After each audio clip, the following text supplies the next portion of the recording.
Kembali lagi pemirsa bersama kami dalam dialog bincang hari ini.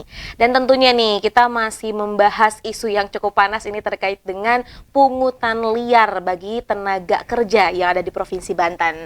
Nah Pak, kalau sebelumnya tadi juga Bapak sudah menyampaikan bahwa memang terkait dengan adanya pungli ini bukan hanya kesalahan satu pihak saja, tapi ada kolaborasi di dalamnya, orang-orang yang berkepentingan pemirsa. Nah mengenai hal tersebut ya Pak, tentu kan sebagai lembaga pemerintahan perlu ada sikap, aksi yang memang dilakukan. Nah, ada nggak nih Pak koordinasi yang telah dilakukan oleh pihak Dinas Ketenagakerjaan, kemudian juga aparat hukum dan pihak-pihak lainnya nih Pak dalam menyikapi dan juga sekaligus menyelesaikan permasalahan pungli ini Pak? Kalau khusus pungli, kasus per kasus, kita sampai hari ini aja saya Dinas Tenaga Kerja Provinsi tidak menerima laporan tentang pungli itu. Oh, okay. Tetapi saya yakin di Dinas Tenaga Kerja Kabupaten atau kota setempat itu sudah jalan. Nah, di kita ada beberapa hal yang sudah kita sampaikan ke yang terkait gitu ya. Pertama, di saya ada bidang penempatan tenaga kerja. Nah, itu berkomunikasi dengan paguyuban HRD di tiap wilayah kawasan industri. Misalkan Cilegon, Serang Timur, Balaraja, Cikupa, kemudian Kota Tangerang, Tangerang Selatan. Di forum-forum HRD itu kita selalu sampaikan kondisinya begini, baiknya begini. Nah, bagi yang hadir dan mengikuti itu, insya Allah aman, paham ya Pak ya? Paham. Kemudian juga di kabupaten kota dan di kita ada lembaga kerjasama tripartit. Nah, tripartit itu adalah pengusaha, asosiasi pengusaha Apindo dengan teman-teman serikat pekerja. Kalau di kabupaten kota DPC-nya atau DPD kabupaten kotanya. Kalau di provinsi adalah DPD tingkat provinsinya. Persoalan-persoalan ini sudah kita bahas, sudah saya sampaikan. Tetapi untuk penyampaian ke tingkat bawah anggotanya, ini juga terkadang mengalami kendala komunikasi internal ya. Karena ternyata misalkan Apindo, Asosiasi Pengusaha Indonesia, dari 89.000 perusahaan yang ada di Banten ini, yang jadi anggota Apindo itu ternyata kurang dari 500 perusahaan. Jadi relatif sedikit. Nah, kita berharap ada di dalamnya kan ada Kadin ya, ada Kadin, mungkin juga ada fungsional ahli yang berhimpun dalam satu himpunan gitu. Itu bisa memberikan solusi yang disepakatilah bersama. Sehingga kita berharap lembaga LKS tripartit ini itu bisa menjalankan fungsi-fungsi pencegahan terhadap praktek-praktek pungutan liar di perusahaan tadi. Nah, caranya ya laporkan lowongan kerja kepada kabupaten kota, dan nanti dasar itu kabupaten kota bisa berkolaborasi untuk job fair, membuka job fair. Job fair itu tidak harus dengan membuka stand secara langsung di lapangan yang terbuka, lapangan yang terbuka gitu. Karena ada satu kota di Banten ini, job fair mereka online. Job fair mereka online dan efektif. Ditambah hari ini kita memang sudah era digital. Ya, sudah menggunakan artificial intelligence kan gitu ya, kan. Betul. AI atau AI gitu, hanya kebalik-balik itu aja, tapi maksudnya kita sudah masuk ke era itu gitu. Nah, kemudian juga kita dengan adanya digitalisasi, kebersinggungan antar pihak ini bisa kita kurangin. Karena kan gini, hal itu terjadi bila misalkan antar pihak itu bertemu, ya bersinggungan, itu akan terjadi seperti itu.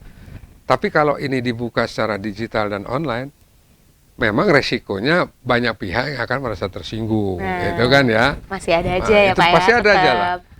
Hanya memang kalau untuk kemaslahatan bersama, memang butuh satu tekad bersama melalui tadi lembaga kerjasama tripartit untuk kita selesaikan. Tripartit itu karena ada pemerintah di dalamnya. Tapi kalau tidak ada pemerintah, ya bipartit antara serikat pekerja dengan perusahaan gitu kan.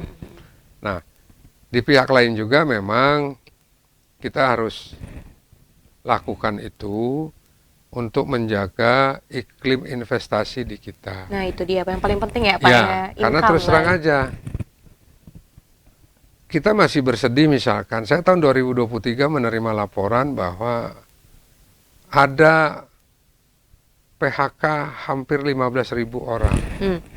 Dan hari ini saya belum dapat laporan bahwa 15.000 orang, 15.000 formasi gitu ya, itu tergantikan. Nah, karena sudah era digital, maka ada semacam teori ekonomi, bila investasi besar maka akan menyerap tenaga besar. Itu di kita hampir sedikit terbantahkan. Misalnya 2024 akhir atau awal 2025 perusahaan yang berinvestasi di kita 60 triliun itu kalau sudah berjalan optimal, penyerapan tenaga kerjanya hanya 500 orang. Karena menggunakan high teknologi. Di pihak lain, perusahaan-perusahaan yang menyerap tenaga kerja besar, padat karya, itu hari ini banyak yang sudah gulung tikar. Tekstil, sepatu, alat rumah tangga, boneka, dan lain sebagainya, itu sudah banyak yang gulung tikar. Nah, makanya perlu kesadaran bersama bagi kita untuk menjaga itu.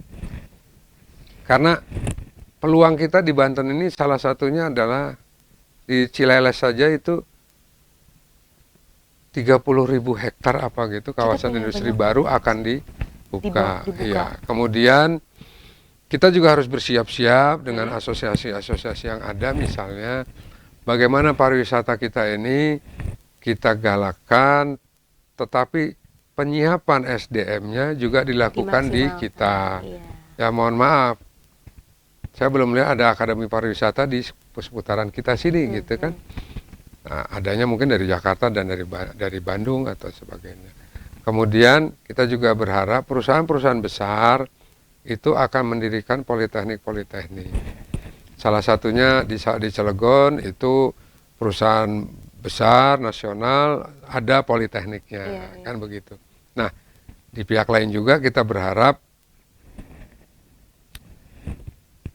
tim koordinasi vokasi daerah yang di dalamnya Pentahelix itu masuk di dalamnya, itu bisa merumuskan satu kesepakatan dan kesepahaman bersama antara pihak, apakah itu pendidikan, perguruan tinggi, misalkan sekolah gitu ya, pengusaha, pelaku usaha lainnya, asosiasi-asosiasi lainnya, kemudian para pakar, pemerhati, pengusaha, pekerja, itu bisa bersama-sama, yuk kita ada di Banten, kita rumuskan di Banten, SDM Banten lah yang kita tingkatkan gitu kan gitu. Karena kita juga memang tidak bisa melarang orang-orang di luar Banten untuk tidak datang ke Banten kan begitu ya. Betul sekali. Gitu. Nah, benar ya Pak. Jadi misal kalau kita lihat nih pemirsa terkait dengan kemajuan teknologi, ini ada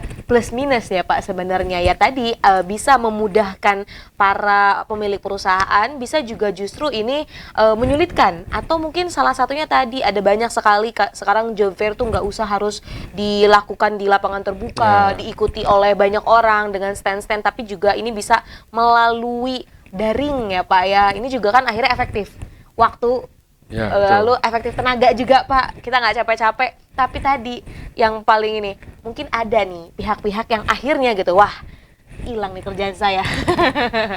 Ya Pak ya. Dapurnya mungkin keganggu gitu ya. Jadi aduh, ya? Betul. Nah baik pemirsa, Selanjutnya nanti kita akan membahas mengenai bagaimana sih sebenarnya regulasi dari mencari kerja di Provinsi Banten itu sendiri. Tapi kita akan break sejenak nih pemirsa. Dan kita akan kembali sesaat lagi. Maka dari itu jangan kemana-mana, tetap bersama kami di Bincang Hari Ini.